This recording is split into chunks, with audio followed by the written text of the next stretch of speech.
সেদিন কি হয়েছিল? হলি আর্টিজানে বাংলাদেশের ইতিহাসে অন্যতম বর্বরচিত ও নিকৃষ্ট জঙ্গি হামলা হয় কূটনৈতিক এলাকার হলি আর্টিজান বেকারিতে। বন্ধুরা, যে হামলা পুরো দেশ সহ স্তম্ভিত করে দেয় বিশ্বকে, চলুন জেনে নেওয়া যাক কি হয়েছিল সেদিন। আইন শৃঙ্খলা বাহিনীর কাছে এই হামলাটি ছিল বজ্রপাতের মতো। পুলিশ, র্যাব ও বর্ডার গার্ড বাংলাদেশের সঙ্গে জঙ্গি মোকাবেলায় অংশ নিতে ঘটনাস্থলে আসে সেনা, বিমান ও নৌবাহিনীর কমান্ডোরা। অভিযানের নাম দেওয়া হয় অপারেশন থান্ডারবোল্ট।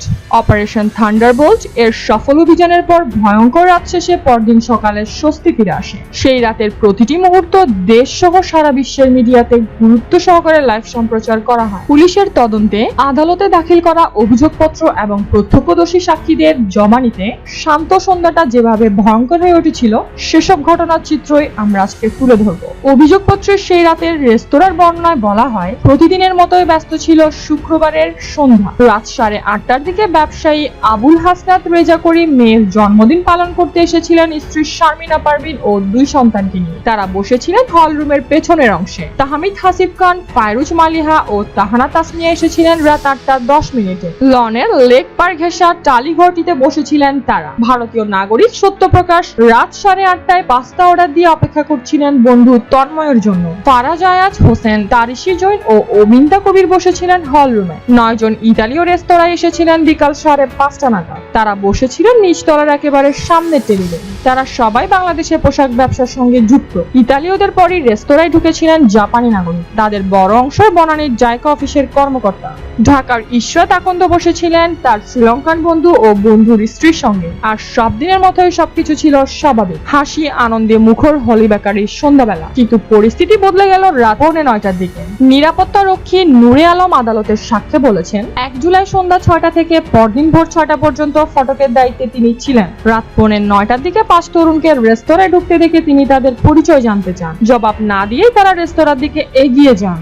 থামতে বলে তরুণদের একজন বলে ওঠে, ওই বেটা সর, বলে নূরে আলমের নাকের নিচে ঘুষি দিয়ে ভেতরে ঢুকে যান। হলি আর্টিজানের অতিথিরা তখনও ওই যুবকদের পরিচয় জানেন, ভেবেছিলেন ওরাও তাদের মতোই অতিথি। কিন্তু কিছুক্ষণ পরেই তারা আল্লাহু আকবার বলে গুলি ছুটতে থাকেন। তারা বলতে থাকেন, তোমাদের ভয় নাই, আমরা মুসলমানদের মারবো না, টেবিলের নিচে মাথা নিচু করে থাকো। হাসনাত করিমের স্ত্রী শারমিনা পারভিন সাক্ষ্যে বলেন, হামলাকারীরা বলেন যে মুসলমানদের কোনো সমস্যা নেই। এরপরই তারা 8 থেকে 10 জন বিদেশি নাগরিককে লক্ষ্য করে এলোপাতাড়ি গুলি চালান। কিছুক্ষণ পর 2টি মেয়ে ও একটি ছেলে এবং এক ব্যক্তিকে হামলাকারীরা তাদের টেবিলের কাছে বসান। রাত 1:30টার দিকে একজন ওয়েটারের পাশে দাঁড় করিয়ে হত্যা করা হয় বিদেশি এক নাগরিক। শারমিনা পারভিন আদালতে বলেন, ডেড বডি ছড়ানো ছিল আমাদের চারপাশে, সেগুলা ধারালো অস্ত্র দিয়ে কোপানোর শব্দ পায়। এ সময় রেস্তোরাঁর কর্মীদের কেউ কেউ পালিয়ে পাশের লেকভিউ ক্লিনিকে আশ্রয় নিয়েছিলেন। সমীর 12 সহকর্মীদের কয়েকজন লুকিয়েছিলেন ওয়াশরুমে। সমীর আদালতে বলেন, তারা রাত 2:30টার দিকে হঠাৎ ওয়াশরুমে ধাক্কাধাক্কি শুনতে পান। বাইরে থেকে কেউ বলে, দরজা না খুললে বোমা মেরে উড়িয়ে দিব। তারা দরজা খুলে দেখেন আগ্নেয়াস্ত্র ও চাপাতি হাতে 2 জন দাঁড়িয়ে আছেন। সমীর সহ সেখানে থাকা সবাই বাংলাদেশি নিশ্চিত হয়ে তাদের ভিতরে ঢুকিয়ে বাইরে থেকে আটকে দেন ওই 2 জন। এরপর পর্যায়ক্রমে টয়লেট, ছাদ, কিচেন, চিলার রুমে লুকিয়ে থাকা বিদেশিদের খুঁজে বের করে গুলি ও ধারালো ছুরি দিয়ে কুপিয়ে হত্যা করেন জঙ্গিরা। নিরীহ লোকজনকে গুলি মেরে ফেলার পরও লাশগুলো কুপিয়েছিল জঙ্গিরা। চোখের সামনে জঙ্গিদের এমন নৃশংস আচরণ দেখেন ওই সময় হলি আর্টিজানে জিম্মি হয়ে পড়া ফায়রুজ মালিহা ও তাহানা তাসমিয়া। দুজনই আদালতে দেয়া তাদের জবানবন্দিতে ভয়াবহ সেই ঘটনার বর্ণনা দেন। 2016 সালের 14 আগস্ট আদালত তাদের জবানবন্দি রেকর্ড করে। অভিযোগপত্রে বলা হয়, সে রাতে হামলাকারী 5 জঙ্গির মধ্যে মীর শামে মোবাশ্বের ও নিবরাস ইসলাম হলি আর্টিজানের এক পাশ থেকে এবং অন্য পাশ থেকে রোহান ইমতিয়াজ ও খায়রুল ইসলাম পায়েল এবং শফিকুল ইসলাম উজ্জ্বল প্রবেশ করে। তারা প্রথমেই হত্যা করে ইতালীয়দের। এক পর্যায়ে হামলাকারীরা অতিথিদের ফোন ব্যবহার করে হলি আর্টিজানের নৃশংসতার ছবি পাঠাতে শুরু করে তামিম আহমেদ চৌধুরী ও নুরুল ইসলাম মারজানের কাছে। মানুষ দ্রুতই জেনে যায় হলি আর্টিজানের দখল নিয়েছে জঙ্গিরা। রাত 11টার মধ্যে আন্তর্জাতিক জঙ্গি গোষ্ঠী ইসলামিক স্টেট হামলার দায় স্বীকার করে বিবৃতি। চলুন এবার বলি রেস্তোরাঁর বাইরের দৃশ্যটা কি ছিল। গুলিবর্ষণ করতে করতে জঙ্গিরা হলি আর্টিজানে প্রবেশ করে। ঘটনাস্থলে শুরুতেই আঘাতপ্রাপ্ত হন 2 কনস্টেবল সহ এক পথযাত্রী। 2 কনস্টেবল আহত হওয়ার পরপরই পুলিশ খারাপ কিছু সন্দেহ করতে থাকে। পুরো রেস্তোরাঁটি তখন ঘিরে ফেলে আইন শৃঙ্খলা বাহিনীর সদস্যরা। রাত 10:35 রেস্তোরাঁর ভিতর থেকে আইন শৃঙ্খলা বাহিনীর উপর 2টি গ্রেনেড নিক্ষেপ করা হয়। এতে গুরুতর আহত হন বনানী থানার ভারপ্রাপ্ত কর্মকর্তা ওসি সালাউদ্দিন সালাউদ্দিন ও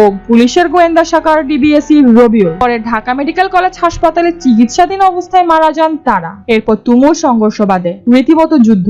রাত 11টার দিকে র্যাপিড অ্যাকশন ব্যাটালিয়নের মহাপরিচালক বেনজির আহমেদ গণমাধ্যমকে জানান, ভিতরে অন্তত 20 জন বিদেশি সহ কয়েকজন বাংলাদেশি আটকা পড়েছেন। ভিতরে যারা আছে তাদের জীবনের নিরাপত্তার জন্য আমরা বিপদগামী হামলাকারীদের সঙ্গে কথা বলার চেষ্টা করছি। রাত 12টায় পুলিশ, র্যাব ও বর্ডার গার্ড বাংলাদেশের সঙ্গে অভিযানে অংশ নিতে ঘটনাস্থলে আসে সেনা, বিমান ও নৌবাহিনীর কমান্ডোরা। অভিযানের নাম দেওয়া হয় অপারেশন থান্ডারবোল্ট।